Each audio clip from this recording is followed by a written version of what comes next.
Hey there, Cinemaster fans! Hope you're ready for some movie magic. Let's dive right in.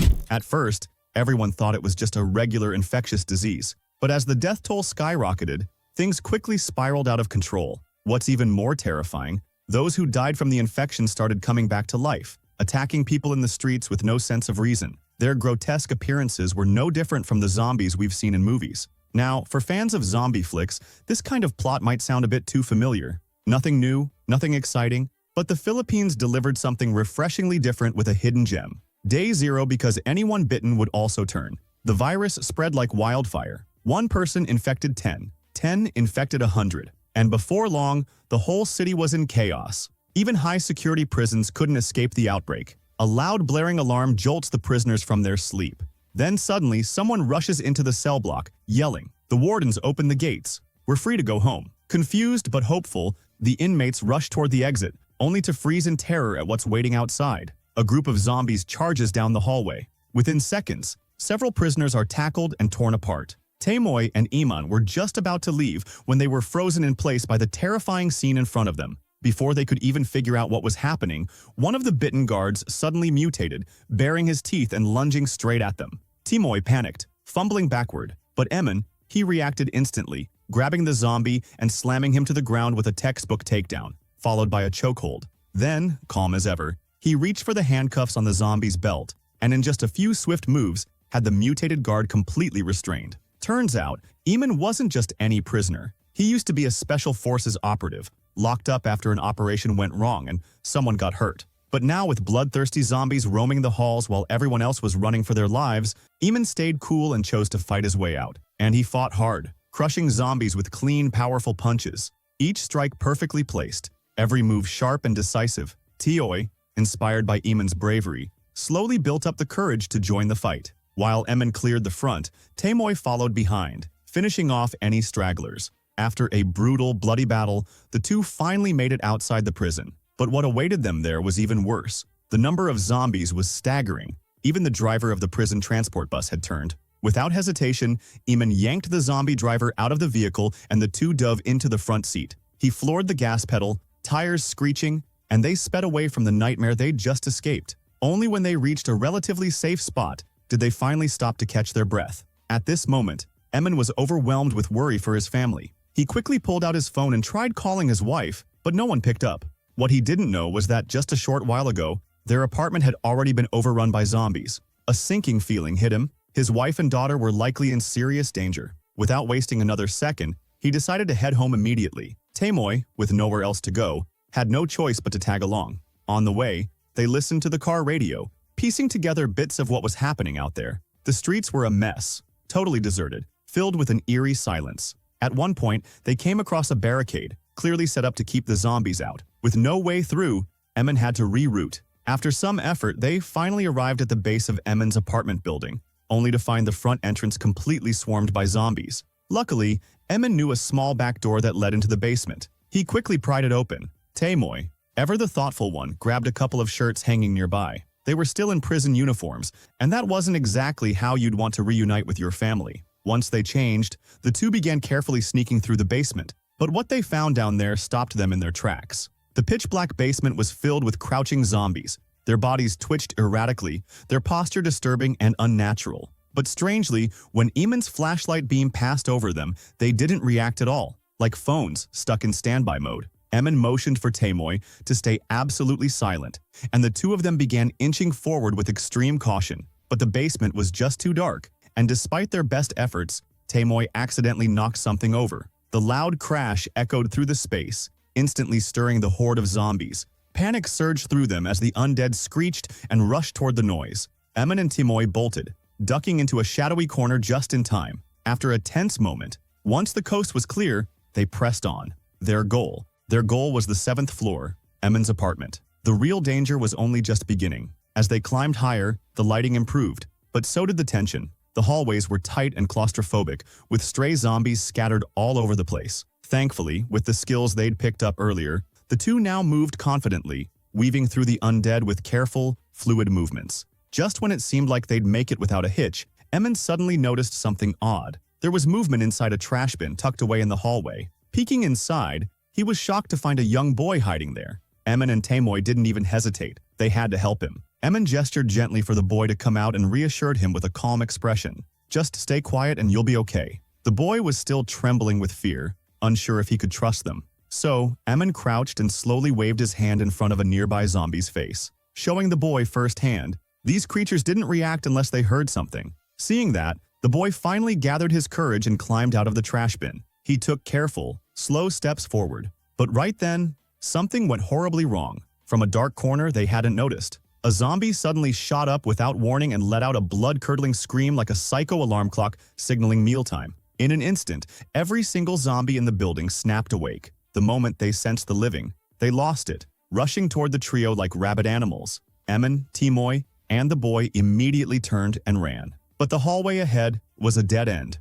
With no time to waste, Emin smashed the nearby fire hydrant case, grabbed the extinguisher inside, and unleashed a cloud of white powder into the corridor. The hallway was instantly filled with thick, blinding dust. The zombies, unable to see or pinpoint their target, froze in place. Taking advantage of the chaos, Emin grabbed a fire axe and began leading the way out, slashing through any undead that blocked their path. He moved quickly with the other two close behind, using the powder cloud as cover. But the powder didn't last long. As the air cleared, the zombies caught their sin again and came charging after them with renewed frenzy. At the last possible second, the three of them reached Eamon's apartment. He slammed the door shut, locking out the undead swarm right behind them. Eamon tore through the rooms, searching desperately, but his wife and daughter were nowhere to be found. All that remained was a large bloodstain on the floor. A chilling dread crept into Eamon's heart. He turned toward the door, ready to go back out and keep searching no matter what. But Tamoy quickly stopped him. Outside was crawling with zombies.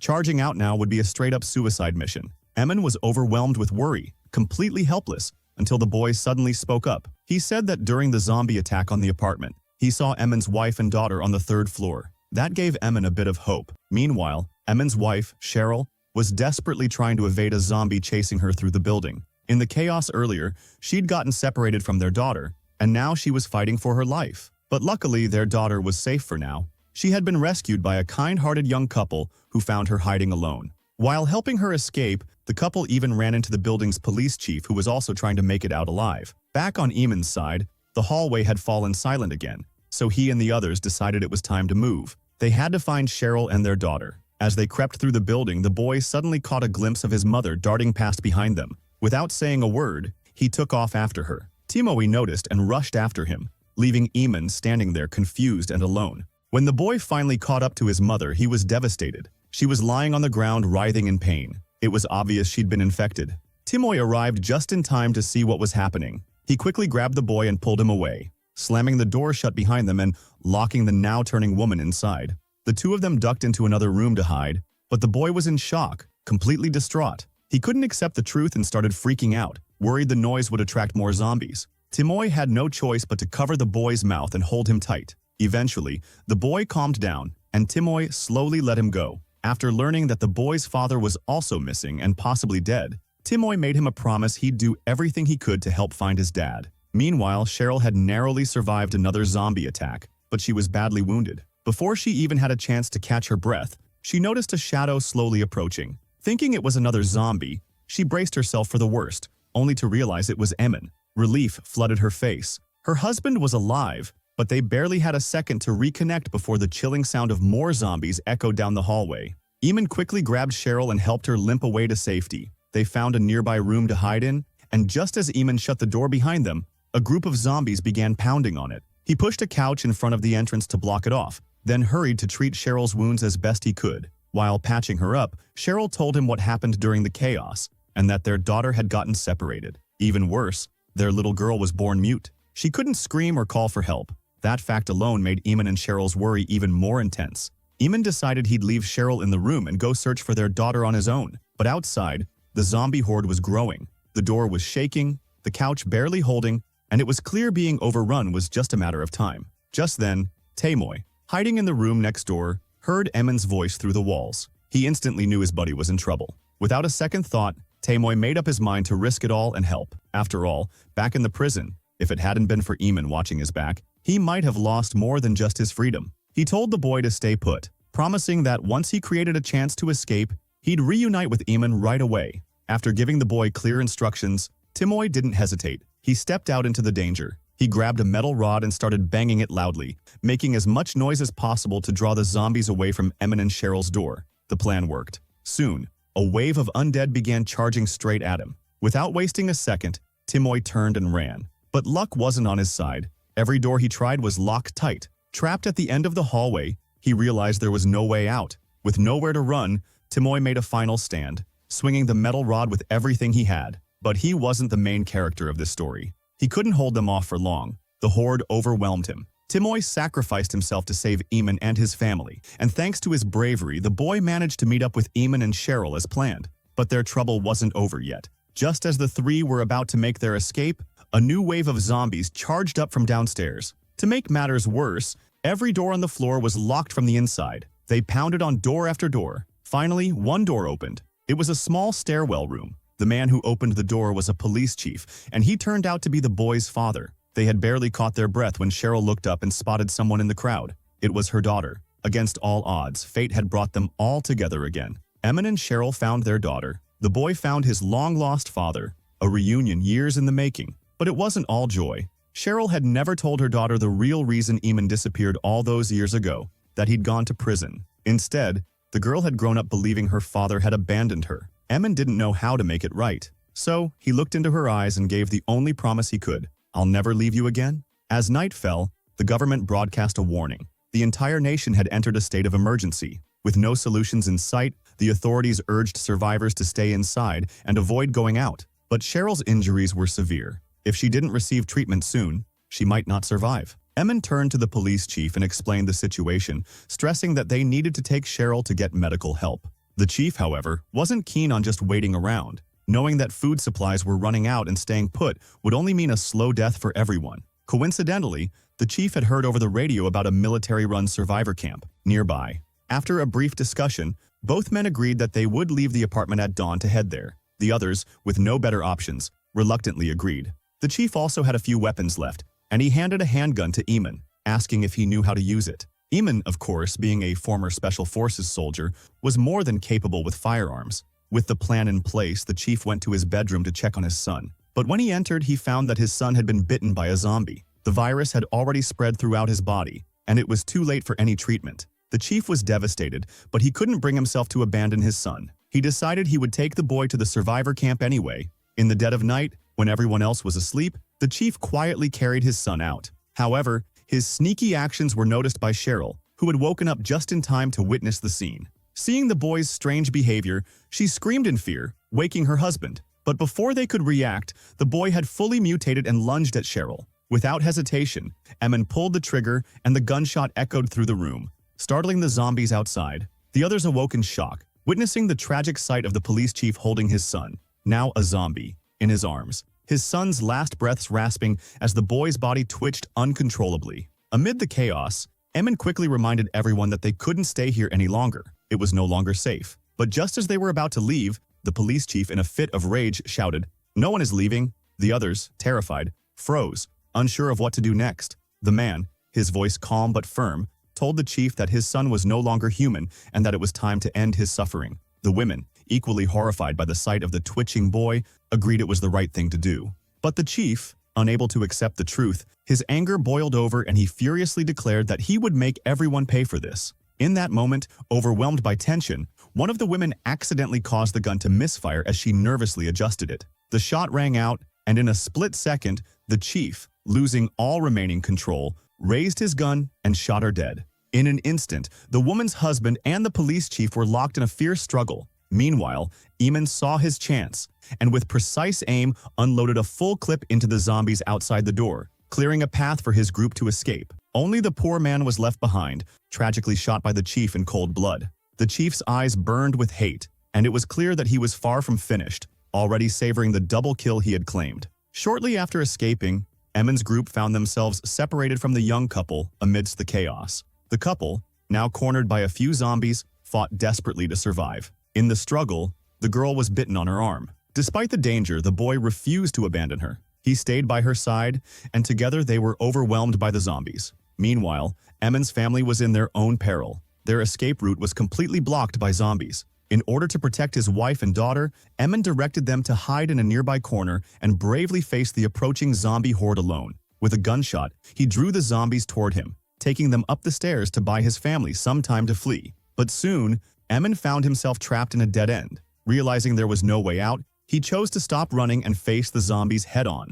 A burst of gunfire quickly wiped out a large group of zombies, but as another wave approached, he hastily reloaded his gun, preparing for the battle that lay ahead. He fought with everything he had, determined to buy his loved ones more time. After emptying the last few rounds from his rifle, Emin quickly drew his handgun. His marksmanship combined with his agility allowed him to take down one zombie after another with deadly precision. However, the handgun soon ran out of ammo, and the corridor was piled high with bodies. Yet more zombies kept pouring in. Desperate, Emin pulled out his hidden combat knife and engaged in a brutal melee fight. But after what felt like an eternity of combat, his strength was nearly depleted. As he finally dealt with the zombies in front of him, he turned only to see even more charging toward him. At that point, there was no choice but to retreat. Emin made his way to the rooftop, but a few zombies quickly followed. Though unarmed, Emin fought fiercely. But in the chaos, one zombie managed to sneak up behind him, biting into his waist. Despite the excruciating pain, he managed to kill the last zombie in his path. What he didn't know, however, was that while he was fighting for his life, his wife Cheryl and daughter had been found by the police chief. The chief, still furious over the death of his zombified son at Emin's hands, was intent on making Emin feel the pain of losing. His family, despite Cheryl's repeated pleas, explaining that her son had already become a monster, the police chief refused to let them go. In a moment of desperation, the girl shone her flashlight at the police chief, giving Cheryl the chance to charge at him. In the ensuing struggle, as a mother willing to protect her daughter at all costs, Cheryl fought fiercely. In the chaos, she managed to wrestle the police chief's handgun from him and in a swift move turned the tables on him. However, as the daughter attempted to escape, danger struck again. She encountered two zombies along the way. After narrowly dodging their lunges, the girl hurriedly tried to flee, but tripped and fell. The zombies closed in on her, growling and snapping. Just when it seemed like all hope was lost, Emin appeared. With a large iron rod, he impaled the zombies. Terrified, the girl darted into a narrow gap to hide, but inside, another zombie was lurking. Emin, too large to fit through the small opening, signaled for his daughter to try and climb out on her own. With her father urging her on, she waited for the perfect moment when the zombie wasn't looking and sprinted out. The father and daughter embraced, unaware that another zombie was closing in behind them. At the last second, Cheryl arrived just in time to fire and kill the zombie. After everything they'd been through, separated by life and death, they were finally reunited. They hurriedly made their way through the basement and reached the exit. It was then that Emin confessed he had been bitten by a zombie. To prevent harming his wife and daughter, he had no choice but to stay behind. He mentioned that outside there was a prison transport vehicle and they could drive it to the survivor camp. Cheryl stood frozen for a moment, her mind struggling to process the reality of the situation. She couldn't believe it and clung to the hope that maybe the camp had a way to treat him. After everything they had gone through, after finally reuniting, they were a complete family again. She didn't want her husband to leave her once more, but Emin knew the truth. The virus spread too quickly, and even if the camp had a vaccine, he wouldn't make it in time. The harsh reality weighed heavily on them both, and Cheryl reluctantly accepted the grim situation. Tearfully, their daughter hugged Emin and said her goodbyes. Then, with a heavy heart, they left the basement, climbed into the prison transport vehicle, and drove away. Soon, Emin's mind began to cloud over, and he lost control of his own thoughts. Yet, in his final moments before fully transforming, he still gripped tightly onto the family portrait his daughter had drawn.